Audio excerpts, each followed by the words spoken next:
اس کے بعد آئیے صحیح بخاری کتاب الرقاق سے باب ہے باب من بلغ 60 سنہ فقد اعذر اللہ الیہ فی العمر، اور حدیث امام بخاری لائے. باب کا عنوان ہے کہ جو بندہ 60 سال کی زندگی پالے، جو بندہ 60 سال کا ہو جاتا ہے نا، اللہ تعالیٰ نے اس کی عمر میں اب عذر کی گنجائش باقی نہیں رکھی. اب وہ یہ نہ کہے کہ یار اگر زندگی مل جاتی تو میں توبہ بھی کر لیتا، نماز بھی پڑھ لیتا، یہ بھی کر لیتا، یہ بھی کر لیتا. حدیث امام بخاری لائے عن ابی ہریرہ رضی اللہ تعالی عنہ عن النبی صلی اللہ علیہ وسلم. ابو ہریرہ رضی اللہ تعالیٰ عنہ سے مروی ہے، نبی کریم صلی اللہ علیہ وسلم نے فرمایا قال اعذر اللہ تعالیٰ نے عذر کے معاملے میں حجت تمام کر دی الامرئ اس بندے کے لیے اخر اجلہ کہ اس کی عمر لمبی کی، اللہ نے اسے مہلت دی. کتنی مہلت دی؟ موت کو کتنا لیٹ کیا؟ حتی بلغہ 60 سنہ، یہاں تک کہ وہ 60 سال کی عمر کو پہنچ گیا. اب یہ حدیث ہمارے لیے بڑی اہم ہے، بڑی اہم ہے. اس حدیث میں پیغام کیا ہے؟ پیغام یہ ہے کہ جس طرح تمہاری عمر آگے بڑھتی چلے جائے، بال سفید ہو جائیں، 40 50 پھر 60 کو بھی کراس کر لو تو اللہ تعالیٰ کے ہاں توبہ استغفار نماز تعلق کو اور زیادہ کر لو. اللہ نے تمہیں بڑی مہلت عطا کر دی ہے، بڑی مہلت عطا کر دی ہے. اور دوسرا اس حدیث کا مطلب یہ ہے کہ جس بندے کو رب نے 60 سال یا اس سے زیادہ زندگی دے دی، اب اللہ اس کا عذر قبول نہیں کرے گا. یا اللہ تو نے زندگی دی ہوتی، کچھ تھوڑی سی مہلت دی ہوتی، میں کوئی کام بھی کر لیتا، کوئی توبہ بھی کر لیتا، نماز بھی پڑھ لیتا. اللہ کے نبی فرماتے ہیں 60 سال کی عمر اللہ نے حجت تمام کر دی، اب اللہ کوئی عذر قبول نہیں کرے گا. یہ ہمارے ہاں دراصل یہ چلتا ہے کہ ہم کل نماز پڑھیں گے. آج میں فجر سے لیٹ ہوا تو میں نے کہا بھی میں کل پڑھوں گا، کل لیٹ ہوا پرسوں پڑھوں گا. بھائی یہ کل جو ہے نا یہ نہیں آنے والی. اچھا یار جوانی ہے نا، بڑھاپے میں توبہ کر لیں گے. بڑھاپا رب نے کس لیے دیا ہے؟ بھائیو یاد رکھنا، جس بندے کو رب نے دنیا کی جوانی کی زندگی میں توبہ کی توفیق نہیں دی، اس کے من نے رب سے سچے دل سے توبہ کا سوال نہیں کیا، کبھی بھی بڑھاپے میں اسے توبہ کی توفیق نہیں مل سکتی. جوانی کی عبادتیں، جوانی کا تقویٰ، جوانی کی ریاضتیں، جوانی کی عمر میں زنا بدکاری چوری کو ٹھوکر لگا لینا، یہ وہ عبادات اور تقوی کے اعلیٰ معیار ہیں جو اللہ رب العالمین کو بڑے پسند ہیں. اور یہی جوان بڑھاپے کی عمر میں اللہ رب العالمین سے استغفار کرنے والے ہوں گے، توبہ کرنے والے ہوں گے. چلیں جس نے جوانی لگا بھی دی کوئی بات نہیں، لیکن اللہ فرماتا ہے 40 میں آ گئے ہو، 50 میں آ گئے ہو. کتنے لوگ ایسے ہیں بڑھاپے میں توبہ کی پلاننگ کرنے والوں، کتنے لوگ ایسے ہیں جن کو 20 سال کی بھی مہلت نہیں ملی. کسی کو 30 سال، کوئی 30 سال میں چلا گیا، کوئی 32 میں چلا گیا. اچھا بھلا چلتا تھا، رات کو سویا تھا، صبح ڈیڈ باڈی اٹھا کے، ابھی ہم سے اٹھ کے گیا ایکسیڈنٹ میں فوت ہو گیا، ابھی اٹھا ہارٹ اٹیک سے فوت ہو گیا. ایسا نہیں ہوتا. تو انسان کو اس کی زندگی کا پتہ نہیں ہے. عبداللہ بن عباس رضی اللہ تعالی عنہ آپ نوجوان تھے، عمر رضی اللہ تعالی عنہ امیر المومنین تھے. عبداللہ بن عباس کو اکثر کبار صحابہ کرام، بزرگ صحابہ کرام جو غزوہ بدر میں شامل ہوئے تھے، جب حضرت عمر ان کی مجلس لگاتے، ان بزرگوں میں عبداللہ بن عباس کو بھی لے آتے. ایک دن بزرگوں نے اعتراض کر دیا، اے عمر ہماری داڑیاں دیکھو سفید، عمر دیکھو ہماری، ہم نبی کے پرانے ساتھی ہیں، یہ نوجوان ہمارے معاملے میں کیا کرنے آتا ہے؟ حضرت عمر رضی اللہ عنہ کو پتا تھا کہ اس بندے کے پاس علم بہت زیادہ ہے، علم کی وجہ سے میں اس مجلس میں لے کر آتا ہوں. تو آپ نے ایک دن اس بات کا رد کیا. کیسے؟ صحیح بخاری کی حدیث ہے. آپ نے عبداللہ بن عباس رضی اللہ عنہ کو بلایا، مجلس میں بٹھا لیا.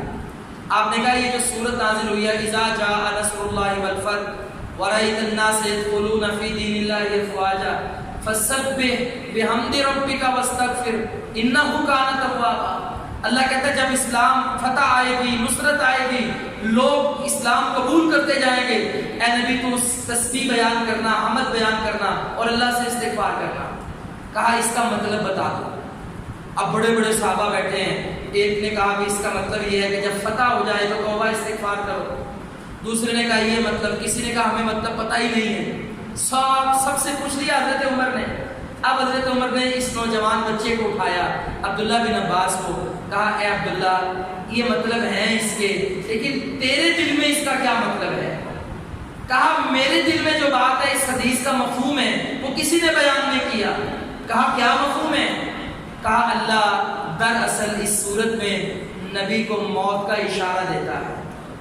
کہتا ہے نبی جب نصرت آئے گی، فتح آئے گی، اسلام غالب آ جائے گا، نبی کا کام مکمل ہو جائے گا، پھر وہ دنیا میں نہیں رہے گا۔ فسبح بحمد ربک واستغفر، پھر کرنا کیا ہے نبی؟ تو نے تسبیح بیان کرنی ہے، حمد بیان کرنی ہے اور کثرت سے استغفار کرنا ہے۔ انہ کان توابا، بس اسی میں اللہ تعالیٰ تجھے اپنے پاس بلا لے گا۔ مکہ فتح ہوا، نبی علیہ السلام 2.25 سال بھی بلکہ 2 سال سے کم یعنی آپ دنیا میں رہے اور آپ دنیا سے رخصت ہو گئے۔ حضرت عمر نے فرمایا بے شک جو مطلب انہوں نے بیان کیا اس کا یہی مطلب ہے۔ اب یہ مطلب بیان کرنے کا مطلب کیا ہے؟ اگر اللہ پیغمبر سے کہتا ہے اے نبی تیری عمر 60 برس سے 61 میں داخل ہو گئی، 2 برس باقی ہیں اور مکہ فتح ہو گیا ہے، تو دنیا سے جانے والا ہے، اللہ ہمیں بھی پیغام دیتا ہے کہ جب تمہاری عمر 60 سال پر پہنچ جائے، 50 سے کراس کر جاؤ، بڑھاپے کی دہلیز پہ قدم رکھو، کثرت سے استغفار کرنا، تمہیں تمہاری موت کا کوئی بھروسہ نہیں ہے۔ دوسری حدیث امام بخاری لائے، ابو ہریرہ رضی اللہ تعالیٰ عنہ سے مروی ہے، قال سمعت رسول اللہ صلی اللہ علیہ وسلم، فرمایا میں نے رسول اللہ صلی اللہ علیہ وسلم سے سنا، آپ نے فرمایا لا یزال، ہمیشہ قلب الکبیر، بوڑھے آدمی کا دل، شابن، جوان رہتا ہے۔ بندہ بوڑھا ہوتا ہے، دل اس کا ہمیشہ جوان ہوتا چلا جاتا ہے۔ اچھا فرمایا کن چیزوں میں؟ فسنتین، 2 چیزوں میں، فی حب الدنیا، دنیا کی محبت میں، وطول العمل، اور خواہشات کو لمبا کرنے میں۔ بندہ بوڑھا ہوتا جا رہا ہے، اب مرنے کو دل ہی نہیں کرتا، دنیا کی محبت، اولاد کی محبت، پوتوں پوتیوں کی محبت، نواسوں کی محبت، پھر یہ بلڈنگوں کی محبت، پھر اس کا دنیا سے جانے کا دل نہیں کرتا، پھر بستر پہ پڑا کہتا ہے یا اللہ ابھی 2 بچوں کی شادی کرنی ہے، بس اتنی مہلت دے دے۔ ابھی ہمارے ایک دوست تھے، ان کے والد کا مجھے کل پتہ چلا بیمار ہو گئے، تو وہ مجھے بتانے لگے کہ میرے ابا جی نا 2 ہی دعائیں کر رہے ہیں۔ میں نے کہا کون سی؟ میرے دل میں آیا کہ بوڑھے ہیں، دعا کرتے ہوں گے یا اللہ معاف کر دے، کوئی حلال حرام کی تمیز نہیں رہی تو یہ معاف کر دے، مطلب اس طرح کی دعائیں کرتے ہوں گے۔ کہتا ابا جی نا رو رو کے دعائیں کرتے ہیں اور آپ بھی دعا کرنا، ایک بیٹا اور ایک بیٹی رہ گئے، وہ کہتے ہیں یا اللہ بس اس کی شادی کی مہلت دے دے۔ یہ ہماری حال ہے۔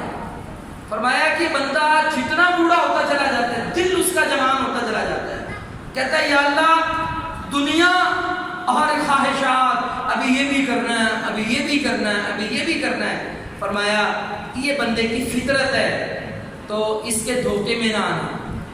جیسے ہی بڑھاپے میں پہنچو، اوپر والی حدیث یاد رکھنا کہ اللہ نے عذر کے سارے دلائل اور حجتیں تمام کر دی ہیں، اب کوئی عذر باقی نہیں رہا کہ یا اللہ اور عمر دیتا تو یہ کر لیتا۔ دوسری حدیث میں 2 اور چیزوں کا اضافہ ہے۔ انس بن مالک رضی اللہ تعالیٰ فرماتے ہیں رسول اللہ صلی اللہ علیہ وسلم نے فرمایا یکبر ابن آدم، آدم کا بیٹا بوڑھا ہوتا چلا جاتا ہے، وَيَكْبَرُ مَعَهُ اثْنَانِ، 2 چیزیں اس میں بڑی ہوتی چلی جاتی ہیں، حب المال وطول العمر، ایک مال کی محبت اور ایک عمر کا دراز ہونا۔ جیسے جیسے بوڑھا ہوتا ہے قبر کی تیاری نہیں کرتا، ہاں بہت کم لوگ ہوں گے جو بڑھاپے کی حالت میں قبر کی تیاری کریں، توبہ کریں، اللہ سے دعائیں کریں، اللہ کو یاد کریں، اپنی آخرت کو بہتر کریں۔ کہا اکثر ایسا ہے، نبی علیہ السلام نے فرمایا جیسے جیسے بندہ بوڑھا ہوتا ہے تو اس کے دل میں مال کی محبت اور یا اللہ ابھی اور عمر دے دے، ابھی اور عمر دے دے، ابھی اور عمر دے دے، مرنے کا دل نہیں کرتا۔ فرمایا یہ فطرتی چیزیں ہر بندے کے دل میں ہوتی ہیں۔ اب 4 چیزیں ہو گئی ہیں، دنیا کی محبت، خواہشات کا دراز ہونا، اور مال کی محبت اور عمر کا لمبا ہونا، یہ انسان کی فطرت میں ہے۔ لیکن نبی علیہ السلام ہماری تربیت کیا کرنا چاہتے ہیں کتاب الرقاق میں، کہ بندہ جیسے جیسے بوڑھا ہو وہ اپنی آخرت کو یاد کرے اور اللہ سے توبہ استغفار کرے۔ اچھا، یہ ہمارے معاشرے میں جو قتل ہو رہے ہیں، بڑے فسادات برپا ہو رہے ہیں، اس میں ایک بات ہے عدم برداشت نہیں ہے۔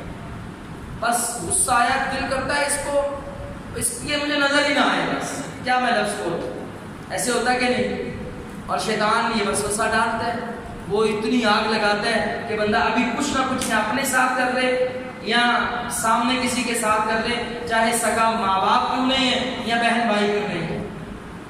اب آپ کسی سے تنگ ہیں، کسی کے رویوں سے تنگ ہیں، آپ کو پریشانی ہے، تو آپ کیا کریں؟ پریشان نہ ہوں، پرے کو پرے کر دیں اور شان سے جئیں، سکون سے جئیں، آرام سے جئیں۔ آپ ایک دعا یاد کر لیں، وہ یہ دعا آپ کے لیے اسپیشل، نبی علیہ السلام کو جب بھی کسی کے شر کا اندیشہ ہوگا، منافقوں کا، اپنوں کا، پرایوں کا، مدینے میں رہنے والے ان ظالموں کا یا باہر والوں کا، نبی علیہ السلام کو، صحابہ کو شر کا اندیشہ ہوتا تو آپ ایک دعا پڑھتے، اللہم انا نجعلک فی نحورہم ونعوذ بک من شرورہم۔ ترجمہ کیا ہے؟ اللہم، اے اللہ، انا نجعلک، بے شک ہم تجھ کو ڈھال بناتے ہیں، فی نحورہم، اپنے دشمنوں کے درمیان، وَنَعُوذُ بِكَ، اور ہم تیری پناہ چاہتے ہیں، من شرورہم، ان کے شر سے۔ کتنی پیاری دعا ہے، بولے یا اللہ ہم تجھے اپنے اور دشمنوں کے درمیان ڈھال بناتے ہیں اور ہم تیری پناہ چاہتے ہیں، یا اللہ ان کے شر سے بچائے۔